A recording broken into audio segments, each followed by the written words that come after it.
Hello guys, welcome to my YouTube channel. आशा करता हूँ कि आप सभी ठीक होंगे। तो फिर चलिए देर ना करते हुए स्टार्ट करते हैं आज का हमारा टॉपिक। आज का हमारा टॉपिक है डी ब्रोगली समीकरण। ठीक है, डी ब्रोगली इक्वेशन जिसे हम कह सकते हैं इंग्लिश में। तो फिर चलिए देर ना करते हुए स्टार्ट करते हैं। डी ब्रोगली के अनुसार जिस प्रकार प्रकाश में तरंग एवं कण दोनों के गुण होते हैं, उसी तरह गति करते हुए सूक्ष्म कणों जैसे इलेक्ट्रॉन, प्रोटॉन या न्यूट्रॉन में भी कण के साथ साथ तरंग प्रकृति भी होता है।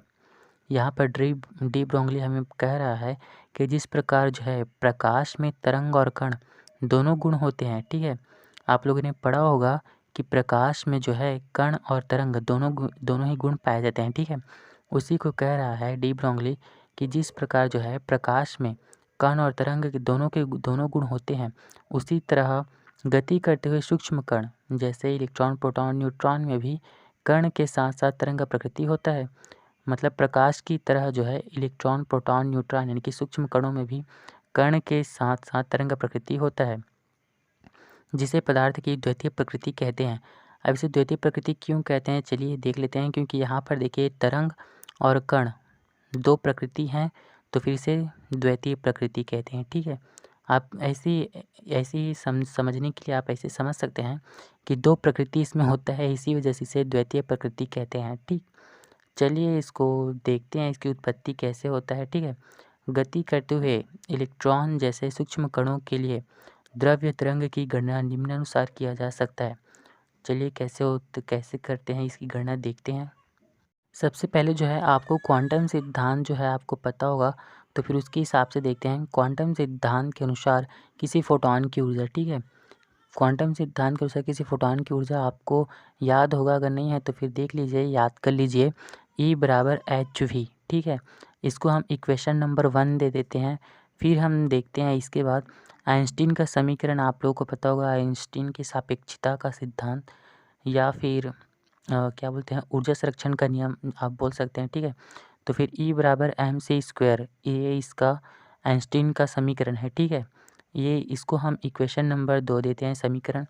फिर समीकरण 1 और 2 से देखिए E और E, तो फिर हम इसको देखते हैं ये समीकरण 1 और 2 से, तो फिर इसको हम बराबर कर देते हैं hv बराबर mc², hv बराबर mc²। ठीक है, इसको इक्वेशन नंबर 3 देते हैं।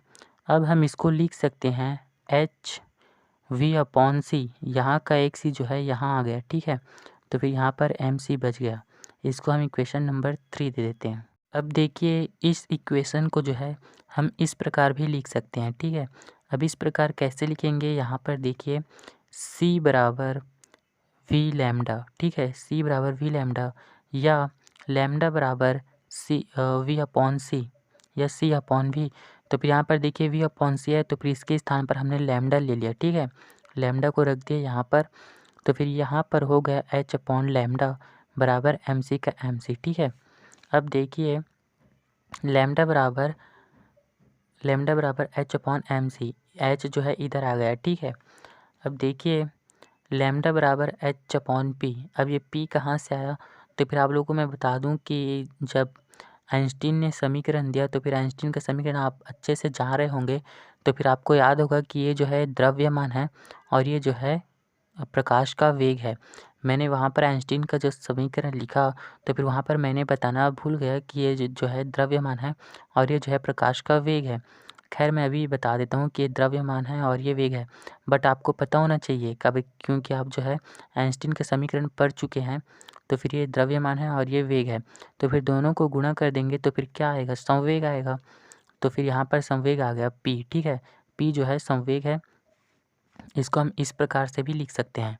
ठीक है, अब इसके थ्रू देख सकते हैं इस तरह द्रव्य तरंग का तरंग दैर्ध्य कण के संवेग के समानुपाती होता है। ठीक है, देख सकते हैं आप, द्रव्य तरंग का तरंग दैर्ध्य कण के संवेग के जो है समानुपाती होता है।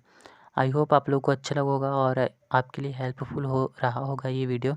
तो फिर प्लीज़ चैनल को सब्सक्राइब कर दें और वीडियो को लाइक कर दें। ओके, थैंक यू वॉच करने के लिए मेरे वीडियो को।